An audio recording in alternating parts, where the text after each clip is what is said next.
திராவிட முன்னேற்ற கழகத்தை வீழ்த்தக்கூடிய ஒரே தளபதி நம்முடைய தளபதி தான். திரைப்படத்திலே அவர் ஹீரோ அல்ல, தமிழ்நாட்டின் எதிர்காலத்தினுடைய ஹீரோ என்பதை நாட்டு மக்கள் ஏற்றுக்கொண்டிருக்கிறார்கள். ஏன் இதை சொல்லுகிறேன் என்று சொன்னால் 10 கூட்டணி 8 கூட்டணி இதையெல்லாம் தூள் தூளாக்குற சக்தி யாரிடத்திலே இருக்கிறது என்று சொன்னால் வெற்றி கழகத்துடைய தலைவராக மட்டுமல்ல, எதிர்கால தமிழகத்தை ஆள போகிற நம்முடைய தமிழக முதலமைச்சருக்கு தான் அது உண்டு. நான் எதற்காக இதை சொல்லுகிறேன் என்று சொன்னால், பல தலைவர்களை பார்த்து விட்டு இங்கே வந்திருக்கிறேன். புரட்சி தலைவரை பார்த்தேன். அப்போது நான் நினைத்தேன், சிறு வயது எனக்கு 26 வயதிலே சட்டமன்ற உறுப்பினர். அப்போது உங்களைப் போலதான் நானும் இருந்தேன்.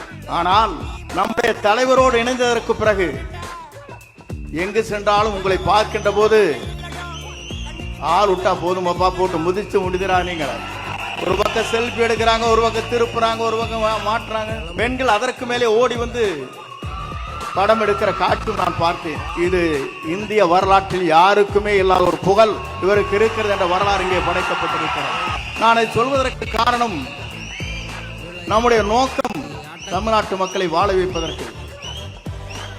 ஏறத்தாழ 1000 கோடி ரூபாய் வருவாயை வேண்டியதில்லை என்று சொல்லிவிட்டு மக்களை காப்பதற்காக ஒரு தலைவர் இங்கே வந்திருக்கிறார் என்று சொன்னால், இந்த தலைவருடைய ஆற்றலும் சிந்தனையும் தொலைநோக்கு பார்வையும் மக்கள் கூர்ந்து கவனித்துக் கொண்டிருக்கிறார்.